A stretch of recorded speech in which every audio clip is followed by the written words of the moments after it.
ऊंचे पहाड़ के ऊपर बहू का लटकता हुआ घर और रसोई। वाह मम्मी, यहाँ तो कितना मजा आ रहा है, देखो ना। बेटा संभल के, हम पहाड़ पर हैं, यहाँ ढलान है, संभल कर खेलो। ये सोनू बेटा कितनी बदमाशी करने लगा है, देख रहे हो जी। अरे भाग्यवान, देख रही हो? अरे नाती पोता अभी नहीं बदमाशी करेंगे तो क्या हमारे जैसे बूढ़े हो जाएंगे तब करेंगे। सोनू ऐसे ही खेल रहा होता है और घर वाले आपस में बात कर रहे होते हैं। तभी सोनू खेलते खेलते पहाड़ उतरकर नीचे आने लगता है। तभी करण उसे देख लेता है।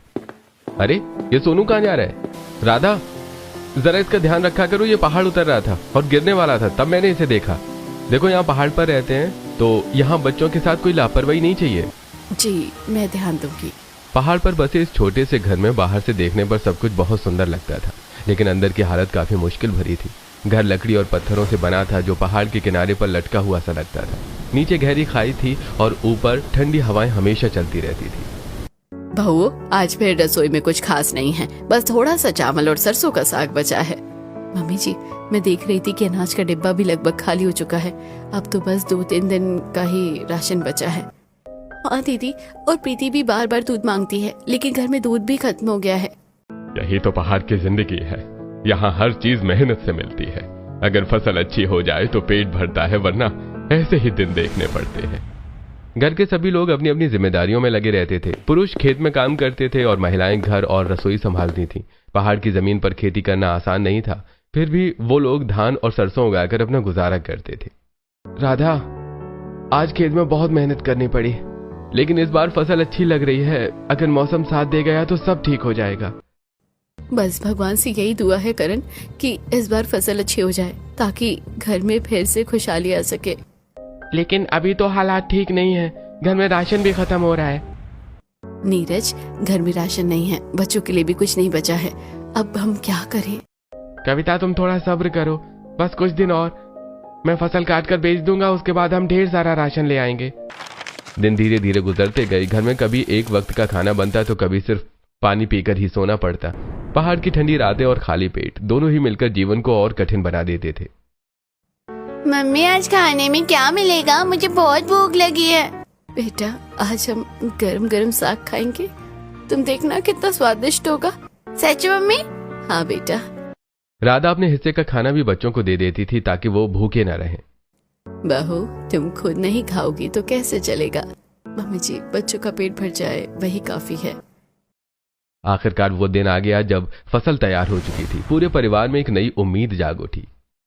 अरे पिताजी, अब फसल काटने का समय आ गया है। हाँ बेटा, चलो सब मिलकर काम करते हैं। सभी लोग मिलकर खेत में काम करने लगे। कई दिनों की मेहनत के बाद फसल काट ली गई और उसे बेचने के लिए बाजार ले जाया गया। करण भैया, इस बार अच्छी कीमत मिल गई है। हाँ, अब घर के लिए राशन खरीद लेते हैं। दोनों भाई बाजार से चावल, दाल, आटा, तेल और बच्चों के लिए दूध लेकर वापस लौटे। देखो दीदी, कितना सारा राशन आ गया, अब कुछ दिन तो चिंता नहीं रहेगी। हाँ, अब घर में फिर से रौनक आ जाएगी। घर में फिर से चूल्हा जलने लगा। बच्चों की हंसी वापस लौट आई, लेकिन तभी एक दिन अचानक गांव में हलचल मच गई। अरे सुनो, सब लोग बाहर आओ, बड़ी खबर है, जल्दी आओ, बहुत बड़ा संकट आने वाला है। सभी लोग घर के बाहर इकट्ठा हो गए। क्या हुआ सुषमा जी, आप लोग इतने परेशान क्यों हैं? हाँ बताइए ना, क्या बात है? सरकार ने फैसला किया है कि इस पहाड़ को काटकर यहाँ सड़क बनाई जाएगी। अगर ऐसा हुआ तो हमारे सारे घर टूट जाएंगे, हम कहाँ जाएंगे? हमारी तो पूरी जिंदगी यही बीत गई, अब अचानक सब खत्म हो जाएगा। ये सुनकर सभी के पैरों तले जमीन खिसक गई। अगर पहाड़ काटा गया तो हमारा घर भी नहीं बचेगा। हम ऐसा नहीं होने देंगे, हम सब मिलकर इसका विरोध करेंगे। हाँ भैया, हमें कुछ करना होगा। गांव के सभी लोग इकट्ठा होकर फैसला करते हैं कि वो सरकार से बात करने जाएंगे। हम सब साथ जाएंगे, अकेले कोई कुछ नहीं कर पाएगा। हाँ, हमें अपनी बात मजबूती से रखनी होगी। अगले दिन सभी गांव वाले सरकारी दफ्तर पहुंचे। देखिए, आप लोगों की बात समझ में आती है, लेकिन ये सड़क बनना जरूरी है। जरूरी है? हमारे घर उजाड़कर, हमारी जिंदगी बर्बाद करके? साहब, हम लोग बहुत गरीब हैं, हम कहाँ जाएंगे? देखिए, आप लोग चिंता मत करें, सड़क बनने के बाद आपको नए घर दिए जाएंगे। अरे लेकिन तब तक हम कहाँ रहेंगे? आपको इंतजार करना होगा। सभी गांव वाले निराश होकर वापस लौट आते हैं। अब क्या होगा हमारे घर का? मम्मी जी, जो होगा देखा जाएगा, हम सब साथ हैं। कुछ दिनों बाद पहाड़ काटने का काम शुरू हो गया। मशीनों की आवाज से पूरा इलाका गूंजने लगा। दीदी, ये आवाज, लगता है पहाड़ सच में काटा जा रहा है। अब वक्त आ गया है। धीरे धीरे पहाड़ का हिस्सा टूटने लगा और घर वालों की परेशानी बढ़ती चली गई। जैसे जैसे पहाड़ काटने का काम तेज होने लगा, वैसे वैसे पूरे गांव में डर का माहौल फैलने लगा। दिन रात मशीनों की आवाज गूंजती रहती और हर कट के साथ लोगों के दिल कांप जाते थे। अरे बहुओं, ये आवाज सुन रही हो ना? लगता है आज पहाड़ और ज्यादा काटा जा रहा है। मेरा तो दिल बैठा जा रहा है। हाँ कांति दीदी, हर आवाज के साथ ऐसा लगता है जैसे हमारा घर ही टूट कर गिर जाएगा। समझ नहीं आ रहा क्या करे। दीदी, रात को भी नींद नहीं आती। बार बार लगता है कि कहीं घर नीचे खाई में न गिर जाए। धीरे धीरे पहाड़ का किनारा कमजोर होने लगा। जो घर सबसे किनारे पर थे वो सबसे ज्यादा खतरे में आ गए। अरे देखो, उधर वाले शर्मा जी का घर आधा हवा में लटक गया है। हाय राम, अगर ऐसा ही चलता रहा तो हम सबका भी यही हाल होगा। कुछ ही दिनों में राधा और कविता का घर भी खतरे में आ गया। घर का आधा हिस्सा अब पहाड़ से लटक चुका था। नीचे गहरी खाई साफ दिखाई देती थी। करण, देखो हमारा घर, ये तो आधा हवा में लटक गया है। अब हम क्या करेंगे? दीदी, अगर ये गिर गया तो हम सब खत्म हो जाएंगे। बच्चों का क्या होगा? मुझे भी समझ में नहीं आ रहा राधा। अगर हमने जल्दी कुछ नहीं किया तो सच में ये घर कभी भी गिर सकता है। भैया चलो फिर से सरकार के पास चलते हैं, उनसे कहेंगे कि हमें तुरंत नया घर दिया जाए। पूरा परिवार फिर से सरकारी दफ्तर पहुंचता है। साहब, अब तो हमारा घर आधा पहाड़ से लटक चुका है, कभी भी गिर सकता है। आप लोग कुछ कीजिए। साहब, हमारे छोटे छोटे बच्चे हैं, हम कहाँ जाएं? हमें अभी के भी नया घर चाहिए। देखिए, अभी कुछ नहीं हो सकता, सड़क का काम चल रहा है। लेकिन हमारा घर गिर जाएगा, हम मर जाएंगे। आपका घर अभी टूटा तो नहीं है ना? जहां रह रहे हैं वहीं रहिए। जब पूरी प्रक्रिया खत्म होगी तब देखा जाएगा। ये सुनकर सभी के चेहरे उतर जाते हैं। मतलब हमें ऐसे ही डर में जीना होगा? कोई हमारी मदद नहीं करेगा? सब लोग वापस अपने घर लौट आते हैं, लेकिन अब घर पहले जैसा सुरक्षित नहीं था। बहू, अब इस घर में रहना भी मुश्किल लग रहा है। रात को तो आंख ही नहीं लगती। सच कह रही हो, हर पल लगता है कि घर गिर जाएगा। उस रात सभी लोग बहुत डरे हुए थे। करण, अगर रात में घर गिर गया तो? कुछ नहीं होगा, तुम हिम्मत रखो, लेकिन मुझे भी डर लग रहा है। नीरज, मुझे बहुत डर लग रहा है। प्रीति को देखकर और भी डर लग रहा है। मैं हूं ना, लेकिन सच कहूं तो मैं भी बहुत डर गया हूं। पूरी रात कोई भी चैन से नहीं सो पाया। हर आवाज पर सब चौंक जाते थे। अगली सुबह सूरज निकलते ही दोनों बहुएं एक साथ बैठती हैं और कुछ सोचने लगती हैं। कविता, अगर हम ऐसे ही बैठे रहे तो एक दिन ये घर सच में गिर जाएगा। हमें कुछ करना होगा। हाँ दीदी, हमें खुद ही रास्ता निकालना होगा, वरना हमारी जिंदगी खतरे में है। भाभी, मैं भी आपके साथ हूँ। आप जो कहेंगी मैं वही करूंगी। बहू, तुम चिंता मत करो, मैं बच्चों को संभाल लूंगी। तुम लोग जो करना चाहो करो। दोनों बहुएं मिलकर घर को सुरक्षित करने का प्लान बनाती हैं। हमें इस घर को किसी मजबूत चीज से बांधना होगा ताकि ये हिले नहीं। हाँ दीदी, ताकि सामने जो बड़ा पेड़ है, अगर हम घर को उससे बांध दें तो शायद ये संभल जाए। राधा एक मजबूत रस्सी लेकर आती है। ये रस्सी काफी मजबूत है। अगर हम इसे सही तरीके से बांध दें तो घर को सहारा मिल सकता है। दोनों बहुएं मिलकर घर को चारों तरफ से रस्सियों से बांधती हैं और सामने खड़े बड़े पेड़ से कसकर जोड़ देती हैं। दीदी, इसे और कसकर बांधो, ढीला नहीं रहना चाहिए। हाँ, अब ये मजबूत हो गया है। फिर वो घर के दूसरी तरफ भी एक और पेड़ से बांध देती हैं। भाभी, अब तो घर पहले से ज्यादा मजबूत लग रहा है। लेकिन तभी उन्हें याद आता है कि पहाड़ कटने की वजह से उनकी रसोई टूट चुकी है। दीदी, अब खाना कहाँ बनाएंगे? हमारी रसोई तो पूरी तरह से टूट गई है। हाँ, ये तो हमने सोचा ही नहीं। अब हम क्या करें? भाभी, क्यों ना हम उस पेड़ पर ही अपनी रसोई बना ले? देखो ना, वो पेड़ काफी मजबूत है, उस पर हम कुछ बना सकते हैं। ये आइडिया बुरा नहीं है। अगर हम वहाँ रस्सी बांधकर एक प्लेटफॉर्म बना दे तो? हाँ दीदी, हम वही खाना बना सकते हैं। राधा एक बड़ी रस्सी लाती है और उसे पेड़ के ऊपर से डालती है। इसे अच्छे से पकड़ो, हमें इसे मजबूत बनाना है। वो एक बड़ा लकड़ी का पटरा लाती हैं और उसे झूले की तरह बांध देती है। दीदी देखो, ये तो बिल्कुल झूले जैसा बन गया। उस पटरे के ऊपर वो अपना गैस चूल्हा रख देती हैं और नीचे जमीन पर बाकी सामान जमा देती हैं। अरे बहू, ये क्या बना दिया तुमने? ये हवा में लटकती हुई रसोई। हाँ माँ जी, अगर ये लटकती हुई रसोई नहीं होगी तो हम खाना कैसे बनाएंगे? अब यही हमारी रसोई है। पूरा परिवार इस जुगाड़ को देखकर हैरान भी था और खुश भी, क्योंकि अब उनके पास रहने और खाने का एक सुरक्षित तरीका था। पहाड़ पर बने इस लटकते हुए घर के आसपास अब डर का माहौल और गहरा होता जा रहा था।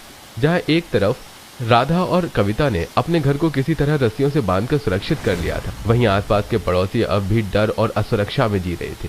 हर दिन हर आवाज, हर हलचल उन्हें याद दिलाती थी कि उनका घर कभी भी गिर सकता है। चलो आज मैं सुषमा, कांति, कमला, रागिनी और गायत्री से मिलकर आती हूँ, देखूं वो सब कैसे हैं।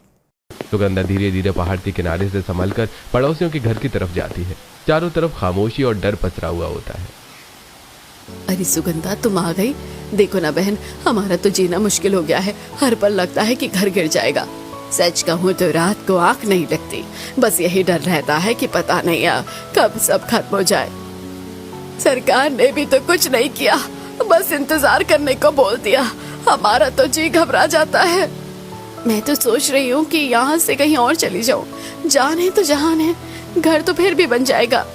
हाँ, हमारे मोहल्ले के 2-3 परिवार तो कल ही अपना सामान लेकर नीचे शहर चले गए। उन्होंने हार मान ली। नहीं बहनों, हार नहीं मानेंगे। यह हमारा घर है, हमारी जिंदगी यही बसी है। हम इसे यूं छोड़कर नहीं जाएंगे, चाहे जितनी भी मुश्किल आए। सुगंधा की बात सुनकर कुछ पड़ोसियों के चेहरे पर थोड़ी हिम्मत दिखती है, लेकिन डर अभी भी उनके दिल में बना रहता है। सुगंधा घर लौटती है और परिवार को सब बताती है। बहू, पड़ोस के लोग बहुत डरे हुए हैं। कुछ तो घर छोड़कर भी चले गए, लेकिन हमने हिम्मत नहीं हारनी है। मम्मी जी, हम कहीं नहीं जाएंगे।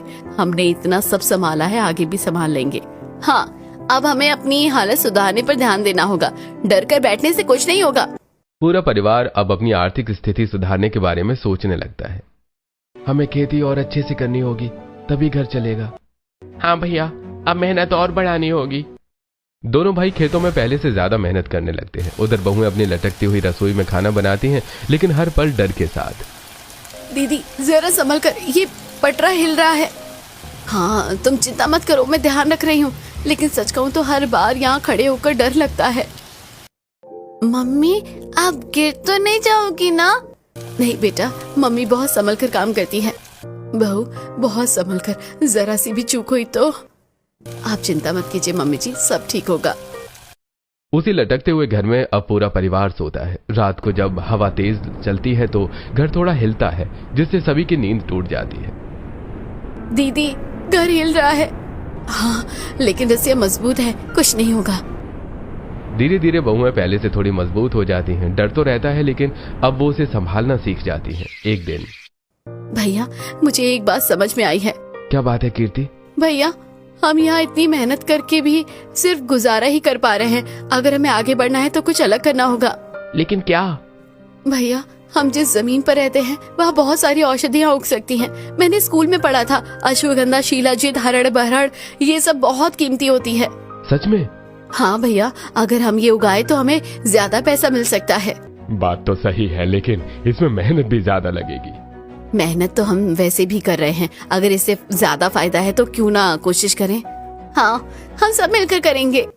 परिवार को ये आइडिया पसंद आता है और वो नई शुरुआत करने का फैसला करते हैं। खेतों में अब औषधि पौधों के बीज बोए जाते हैं। नीरज, जमीन को अच्छे से जोतना होगा, तभी ये पौधे अच्छे से उगेंगे। हाँ भैया, हम पूरी मेहनत करेंगे। खेतों में अब अश्वगंधा, तुलसी और अन्य जड़ी बूटियां उगाई जाती हैं। दीदी देखो, ये तुलसी कितनी अच्छी लग रही है। हाँ, लगता है हमारी मेहनत रंग लाएगी। लटकती हुई रसोई में अब बहुएं पूरे परिवार के साथ खाना बनाती हैं। बहू, बहुत संभल कर। हाँ, जरा से भी गलती मत करना। आप लोग चिंता मत कीजिए, सब ठीक होगा, हम संभाल लेंगे। बहुएं घर और रसोई के आसपास लकड़ी और रस्सियों से एक छोटी सी बाउंड्री भी बना देती हैं, ताकि कोई गिर न सके। भाभी, अब तो ये जगह पहले से ज्यादा सुरक्षित लग रही है। हर दिन डर के साथ गुजरता है, लेकिन अब उस डर के बीच भी उम्मीद और सुकून है। कितना भी डर क्यों ना हो, ये पहाड़ी ही हमारा घर है। हाँ दीदी, डर के साथ जीना सीख लिया है, लेकिन यहाँ सुकून भी है। पहाड़ पर जिंदगी मुश्किल जरूर थी, लेकिन उसी मुश्किल में एक अजीब सा सुकून भी छुपा था। जहाँ डर भी था, लेकिन हिम्मत उससे बड़ी थी। जहाँ खतरा था, लेकिन परिवार उससे भी ज्यादा मजबूत था। समय बीतता जा रहा था, लेकिन पहाड़ पर मुश्किलें कम होने की बजाय और बढ़ती जा रही थी। सड़क बनाने का काम अब तेजी से चल रहा था और उसके साथ ही धूल, मिट्टी का गुबार पूरे इलाके में फैलने लगा था। राधा, आज खेत में काम करते करते सांस लेना मुश्किल हो गया था। इतनी धूल उड़ रही थी कि आंखें तक जलने लगी। हाँ भैया, पहले तो बस डर था, अब ये धूल और बीमारी का खतरा भी बढ़ गया है। घर के आसपास हर समय धूल की परत जमने लगी थी। बच्चों को भी अब खांसी और सांस लेने में दिक्कत होने लगी थी। मम्मी, मुझे सांस लेने में तकलीफ हो रही है। अरे बेटा, क्या हुआ? ये खांसी कब से हो रही है? मम्मा, गला दुख रहा है। दीदी, ये धूल बच्चों के लिए खतरनाक हो रही है, कुछ करना होगा। दोनों बहुएं आपस में बैठकर सोचने लगती हैं कि इस समस्या से कैसे निपटा जाए। कविता, अगर हम बच्चों को किसी तरह धूल से बचा ले तो शायद उनकी तबीयत ठीक रहेगी। दीदी, क्यों ना हम कपड़े का मास्क बना दे जैसे शहरों में लोग पहनते हैं? हाँ, ये अच्छा रहेगा, हमारे पास पुराने कपड़े भी हैं। दोनों बहुएं पुराने साफ कपड़ों से मास्क बनाना शुरू कर देती हैं। दीदी, ये देखो, मैंने प्रीति के लिए छोटा सा मास्क बना दिया है। बहुत अच्छा, मैं सोनू और बाकी घर वालों के लिए भी बना देती हूँ। कुछ ही देर में पूरे परिवार के लिए मास्क तैयार हो जाते हैं। देखो सब लोग, जब भी नीचे काम चले और धूल ज्यादा हो तो ये मास्क ले लेना, इससे धूल कम लगेगी और बीमारी से बचाव होगा। बहू, तुमने तो बहुत अच्छा उपाय निकाला है, वरना हम तो सोच भी नहीं पा रहे थे कि क्या करें। हाँ, अब थोड़ी राहत मिलेगी। अब धीरे धीरे परिवार मास्क पहनकर रहने लगता है। बच्चे भी खेलने के समय मास्क पहनते हैं। अब मुझे खांसी कम हो रही है। देखा, मैंने कहा था ना।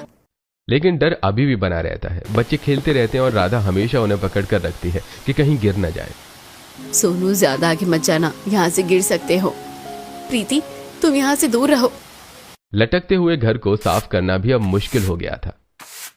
दीदी, ये घर साफ करना कितना मुश्किल है, जरा सा झुको तो डर लगता है कि कहीं गिर ना जाए। हाँ, लेकिन क्या करें, साफ तो रखना ही पड़ेगा। रसोई में भी हर दिन डर के साथ खाना बनता था। बहू, बहुत संभल कर, जरा भी ध्यान हटाया तो। जी मम्मी जी, मैं ध्यान रख रही हूँ। एक दिन फिर से पूरा परिवार सरकारी अधिकारी के पास जाता है। साहब, अब तो हालत और खराब हो गई है, धूल से बच्चे बीमार हो रहे हैं। साहब, कृपया कुछ कीजिए, हमें कहीं सुरक्षित जगह दे दीजिए। देखिए, अब तो आपने अपना घर भी ठीक कर लिया है, फिर क्या समस्या है? समस्या ये है कि हमारे बच्चे बीमार हो रहे हैं, हमारा घर आधा हवा में लटका हुआ है, हम हर दिन डर के साथ जी रहे हैं। क्या ये समस्या नहीं है? अगर इतनी परेशानी है तो आप लोग कहीं और जाकर रहिए, सरकार ने आपका घर थोड़े न तोड़ा है। अधिकारी की बात सुनकर दोनों बहुएं अंदर ही अंदर गुस्से से भर जाती हैं। चलो यहाँ से, इनसे कोई उम्मीद नहीं है। घर लौटते समय वो एक पड़ोसन को देखती हैं जिसकी हालत उनसे भी खराब थी। बहू, हमारा घर तो आधे से ज्यादा लटक गया है, अब तो अंदर रहने से भी डर लगता है। वो अपने पति और 2 बच्चों के साथ रहती थी और उसकी हालत बहुत खराब थी। कई बार सोचती हूँ कि नीचे शहर चली जाऊँ, लेकिन फिर सोचती हूँ खेती छोड़कर कैसे जिएंगे, ऊपर से नीचे आना जाना भी बहुत मुश्किल है। हिम्मत मत हारो, हम सब साथ हैं। हाँ, हम मिलकर कुछ न कुछ रास्ता निकालेंगे। धीरे धीरे कुछ लोग अपना घर छोड़कर चले जाते हैं, लेकिन राधा और कविता हार नहीं मानती। चाहे जितनी भी मुश्किल आए, हम पहाड़ नहीं छोड़ेंगे। हाँ, हम यहीं रहकर संघर्ष करेंगे। दोनों बहुएं अपने घर के पास छोटे छोटे पौधे लगाना शुरू करती हैं। दीदी, ये देखो, मैंने सब्जियों के पौधे लगा दिए हैं। बहुत अच्छा, अब घर की सब्जी भी यहीं से मिल जाएगी। वो साग, सब्जी और छोटे छोटे पेड़ लगाती हैं ताकि घर का खर्च कम हो सके। बहू, तुमने तो घर को फिर से जिंदा कर दिया। अब वो घर में बहुत हल्का सामान ही रखती हैं ताकि घर पर ज्यादा भार न पड़े। सही कर रही हो बहू, ज्यादा वजन होगा तो खतरा बढ़ जाएगा। हाँ पिताजी, अब हर चीज सोच समझ कर करनी होगी। कुछ दिन ऐसे ही बीतते हैं। धीरे धीरे राधा और कविता अपने जुगाड़ से घर चलाने लगती हैं। जंगल से लकड़ियां लाना, थोड़ी बहुत सब्जियां उगाना और सीमित सामान में गुजारा करना अब उनकी जिंदगी का हिस्सा बन चुका था। दीदी देखो, आज मैं जंगल से सूखी लकड़ियां ले आई हूँ, अब 2-3 दिन तक चूल्हा आराम से चलेगा। बहुत अच्छा किया कविता, अब हमें हर चीज सोच समझ कर इस्तेमाल करनी होगी, तभी घर ठीक से चल पाएगा। बहू, तुम दोनों ने तो मुश्किल हालात में भी घर संभाल लिया, वरना हम तो कब के हार मान चुके होते। लेकिन जहाँ एक तरफ उनका घर धीरे धीरे संभलने लगा था, वहीं आसपास के इलाकों में परेशानी दिन ब दिन बढ़ती जा रही थी। अरे सुना तुमने, कल रात फिर से एक जगह पहाड़ थोड़ा धंस गया है। अब तो हर दिन कोई ना कोई खबर आ ही जाती है, लगता है ये पहाड़ अब ज्यादा दिन नहीं टिकने वाला है। एक दिन अचानक बहुत बड़ा हादसा होते होते बच जाता है। कांति का घर, जो पहले से ही आधा लटक चुका था, धीरे धीरे नीचे खिसकने लगता है। बचाओ, कोई बचाओ, हमारा घर गिर रहा है, मेरे बच्चों को बचा लो। देखते ही देखते उसका पूरा घर नीचे गिर जाता है और कांति अपने दोनों बच्चों के साथ पहाड़ के किनारे पर लटक जाती है। मम्मी, हमें बचाओ। उनकी चीखें सुनकर राधा और कविता दौड़कर बाहर आती हैं। कविता जल्दी चलो, कांति दीदी गिर गई हैं। हे भगवान, जल्दी कुछ करो।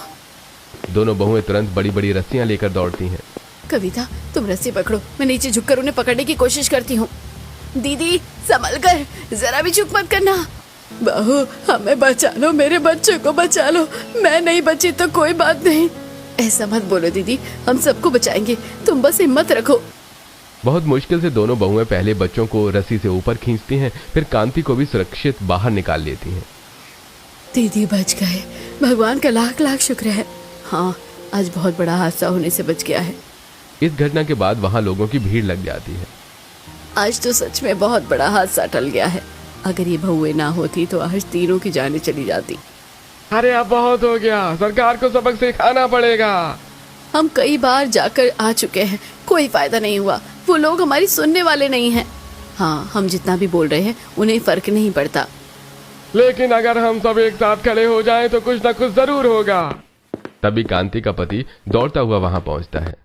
कांति, बच्चे तुम सब ठीक तो हो ना? वो अपने परिवार को सही सलामत देखकर फूट फूट कर रो पड़ता है।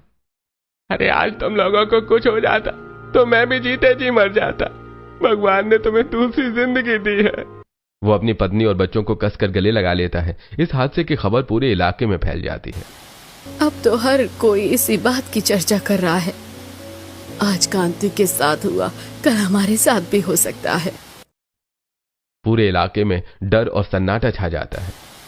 बहू, हमने भले ही घर को रस्सियों से बांध दिया है, लेकिन क्या पता कब क्या हो जाए।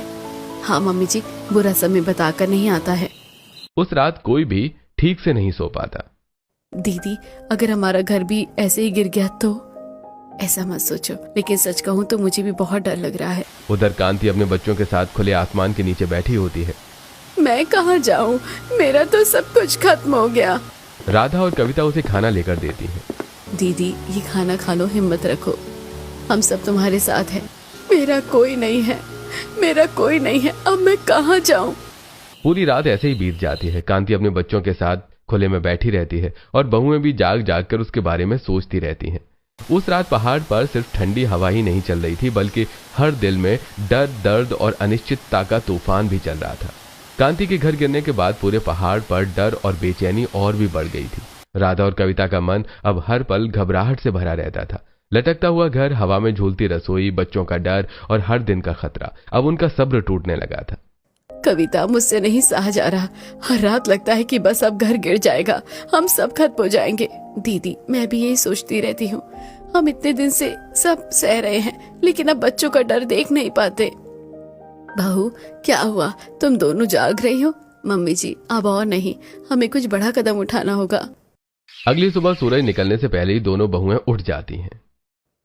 उठो करण, उठो, अब समय आ गया है। नीरज उठो, अब चुप बैठने से कुछ नहीं होगा। क्या हुआ राधा, इतनी सुबह? कविता, सब ठीक तो है? नहीं, अब कुछ भी ठीक नहीं है। हम इतने दिन से सरकार के पास जाते रहे, लेकिन किसी ने हमारी नहीं सुनी। अब हम सीधे हाई कोर्ट जाएंगे। हाँ, अब हमें न्याय चाहिए, वरना हम ऐसे ही मर जाएंगे।